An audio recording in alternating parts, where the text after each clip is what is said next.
Welcome back to our channel. Uday Krishna Reddy case ట్విస్ట్ల మీద ట్విస్ట్లు. సో ఎట్టకేలకు రిమాండ్ మనకు తెలిసిందే రిమాండ్ చేశారు. ఆ తర్వాత పోలీసులు విచారణ కోసం ఉమెన్ సేఫ్టీ వింగ్ 2 రోజులు విచారణ కోర్టును కోరింది. కోర్టు వాళ్ళకి పర్మిషన్ కూడా ఇచ్చింది. అసలుకి ఉదయ్ కృష్ణారెడ్డి కేసులో ఏం జరుగుతుంది? కేవలం ముందుగా విమెన్ ఐపీఎస్ కేసు మాత్రమే అనుకున్నాం. కానీ తొవ్వే కొద్దీ కృష్ణలీలలు బయటపడుతూనే ఉన్నాయి ఉదయ్ కృష్ణారెడ్డికి సంబంధించి. సో కేవలం ఒక్క మహిళతో మాత్రమే లేదంటే ఒక్క విమెన్‌తో మాత్రమే ఉదయ్ కృష్ణారెడ్డి ఆగలేదు అనే ఆరోపణలు కూడా వినిపిస్తున్నాయి. సో ముందుగా ఉదయ్ కృష్ణారెడ్డి ఆరోపణలనే చెప్పాం. సో ఉదయ్ కృష్ణారెడ్డి ఇన్నోసెంట్ అని చాలామంది save Uday Krishna Reddy, Uday Krishna Reddy is innocent ఇట్లాంటివన్నీ కూడా సోషల్ మీడియాలో చూస్తున్నాం. కానీ ఇప్పుడు ఉదయ్ కృష్ణారెడ్డికి ఒక్కొక్క నిజం పోలీసు అధికారులు బయటపెడుతుంటే నిజంగా ఈయన పోలీసా? లేదంటే క్రిమినలా? అనే ఆలోచనకి ఆయన అభిమానులు. సో, అభిమానులు ఎందుకు అంటున్నాననే విషయం కూడా నేను మీకు చెప్తాను. సో, ఒక కానిస్టేబుల్ లెవెల్ నుంచి ఒక ఐపీఎస్ స్థాయి అధికారి వరకు, ట్రైనీ ఐపీఎస్ వరకు ఎదగడం అంటే చాలా కష్టం. సో, జీవితంలో ఎన్నో కష్టాలు పడ్డాడు. కానీ ఏసే ఒక్కొక్క తప్పటడుగు ఆయన జీవితాన్ని ఎక్కడి నుంచి స్టార్ట్ చేసిండో మళ్ళీ అక్కడికే తీసుకెళ్ళింది. యెస్. ఎందుకంటే ఆ కానిస్టేబుల్ రావడానికి ఆయన ఎన్ని కష్టాలు పడ్డాడో జీవితంలో అండ్ ఎన్ని అవమానాలు ఎదుర్కొన్నాడో ఒక స్థాయి వరకు వచ్చాడు. కానీ జీవితంలో మళ్ళీ ఆ తప్పటడుగులు వేయడం వల్ల అదే స్థాయికి దిగజారి ఇప్పుడు జైల్లో ఊచలు లెక్కబెట్టే పరిస్థితి.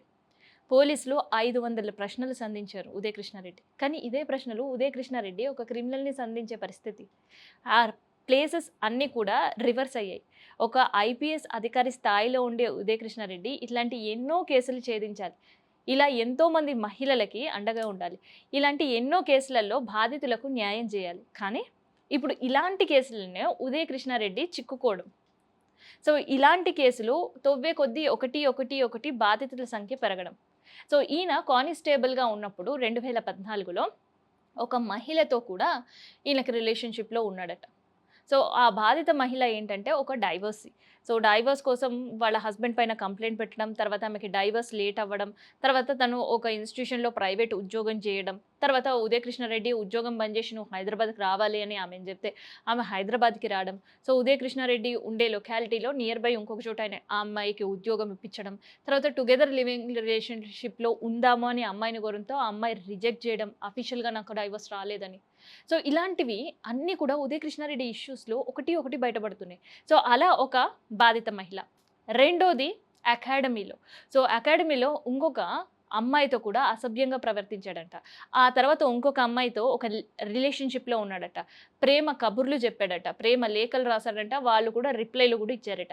సో, ఆ తర్వాత మధ్యలోనే బ్రేకప్స్ అట. దానికి సంబంధించిన ఇన్ఫర్మేషన్ ఉండే ల్యాప్‌టాప్‌ని పగలగొట్టిన సందర్భం అట. పగలగొట్టి మళ్ళీ ఒక 50,000 ఇచ్చి సరే రిపేర్ చేయించుకోమని చెప్పాడట. సో, ఇట్లా ఇప్పుడు నేను చెప్పిన ముగ్గురు మహిళల స్టోరీ అయిపోయింది కదా!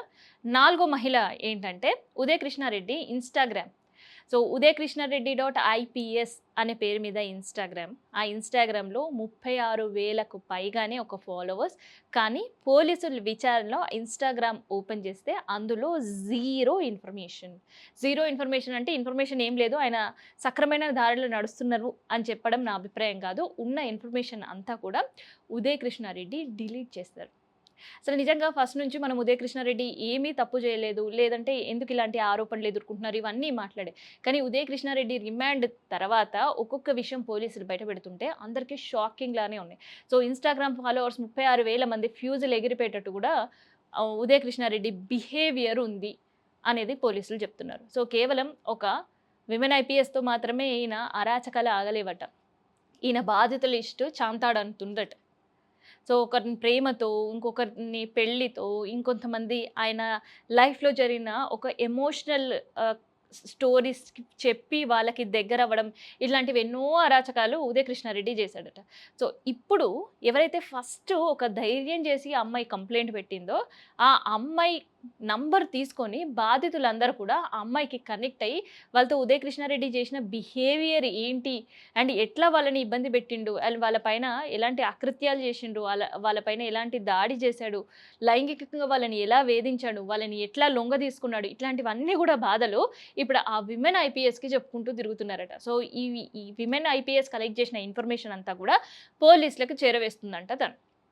ఇప్పుడు ఉదయ్ కృష్ణారెడ్డి కేసులో మరి ఇంకేం జరగబోతుంది అని ఎదురు చూస్తున్న వాళ్ళకి ఖచ్చితంగా ఉదయ్ కృష్ణారెడ్డి పైన గట్టి కేసులే పడబోతున్నాయి. ఎందుకంటే రీసెంట్‌గా సుప్రీంకోర్టు కూడా లివింగ్ టుగెదర్ రిలేషన్‌షిప్‌లో ఉన్నప్పటికీ కూడా డొమెస్టిక్ వయలెన్స్ కేసులు మహిళలు పెట్టొచ్చు అనేది సుప్రీంకోర్టే చెప్పింది. సో ఇంకేముంది, ఆల్రెడీ లైంగిక దాడికి సంబంధించి, బ్లాక్‌మెయిల్‌కి సంబంధించిన కేసులు ఉదయ్ కృష్ణారెడ్డి పైన ఉన్నాయి. ఇక ఇప్పటి నుంచి డొమెస్టిక్ వయలెన్స్ కేసులు అదనంగా సెక్షన్స్‌లో యాడ్ అయినా కూడా ఆశ్చర్యపోని పరిస్థితి. ఎందుకంటే ఉదయ్ కృష్ణారెడ్డి కేసులో ఉదయ్ కృష్ణారెడ్డి కొన్ని చేసిన యాక్టివిటీస్‌కి సంబంధించి ఆయనే ఒప్పుకున్న సందర్భం. అంటే విమెన్ ఐపీఎస్ సంబంధించి అవును, ఆమెకు సంబంధించిన మెసేజ్, చాట్, కొన్ని వీడియోలు నేనే తన భర్తకి పంపించాను అని చెప్పాడు. సో ఆ మహిళ రాసిన కంప్లెయింట్‌లో కూడా తను అదే వ్యక్తం చేసింది. సో ఇక్కడ పోలీసులు కన్ఫై అయ్యాడు ఆయన చేసిన సంబంధించిన క్రైమ్‌ని అని చెప్పుకొచ్చారు. ఆ తర్వాత ఉదయ్ కృష్ణారెడ్డికి సంబంధించిన అశోక్ నగర్‌లో ఉండే ఒక ఇల్లు. సో ఇల్లు అనకంటే ఒక రూమ్. సో ఆ రూమ్ నుంచి ప్రేమలేఖలు స్వాధీనం చేసుకున్నారు. ల్యాప్‌టాప్ స్వాధీనం చేసుకున్నారు. ఫోన్ స్వాధీనం చేసుకున్నారు. సో ఇందులో మహిళలకు సంబంధించిన కొన్ని వీడియోస్ కూడా ఉన్నాయి అని పోలీసులు చెప్తున్నారు. సో ఈ ఒక్క ఫోన్ మాత్రమే కాదు, ఇంకో ఆయన పర్సనల్‌గా వాడుతున్న ఇంకొక ఫోన్ కూడా ఉంది. కానీ ఆ ఫోన్‌ని ఉదయ్ కృష్ణారెడ్డి మాయం చేశారు అనేది పోలీసుల వర్షన్. సో ఆ ఫోన్ గురించి ఉదయ్ కృష్ణారెడ్డిని ఆరా తీయగా నోరు మెదపట్లేదంట ఉదయ్ కృష్ణారెడ్డి. సో ఇట్లా ఎన్నో కలలుగని ఒక మంచి ప్రపంచాన్ని ఆయనకైనా క్రియేట్ చేసుకున్న, ఆయన చేతులారా దుర్బుద్ధితో ఏసే ఒక తప్పటడుగులతో మళ్ళీ జైలు జీవితాన్ని గడిపే పరిస్థితికి ఉదయ్ కృష్ణారెడ్డి లైఫ్ తీసుకొనొచ్చింది. సో ఇప్పటివరకు వాళ్ళ ఫ్యామిలీలో ఉదయ్ కృష్ణారెడ్డి అంటే చాలామంది పిల్లలకు ఒక ఇన్స్పైరింగ్. ఇప్పుడు చదువుకోవాలి, చదువుకుంటున్నాం అండ్ ఉద్యోగం సాధించాలి అనుకున్న యూత్‌కి ఒక ఇన్స్పైరింగ్ స్టోరీ. కానీ ఇప్పుడు ఉదయ్ కృష్ణారెడ్డి స్టోరీ ఇంకొకలా కూడా ఇన్స్పైరింగ్‌గా ఉంది. సో ఎంత మనం జీవితంలో ఎదిగినా మన బిహేవియర్, మనం చేసే ఒక దుర్బుద్ధి మన జీవితాన్ని ఎక్కడి నుంచి స్టార్ట్ చేశామో మళ్ళీ అక్కడికే తీసుకొనొస్తుంది అనే ఇంకొక గుణపాఠం వాళ్ళ కుటుంబ సభ్యులకి అండ్ ఇన్స్పైరింగ్‌గా ఉండే వాళ్ళ ఫాలోవర్స్‌కి కూడా నేర్పిస్తుండు ఉదయ్ కృష్ణారెడ్డి. సో ఉదయ్ కృష్ణారెడ్డి కేస్ సంబంధించిన అప్డేట్ ఇది.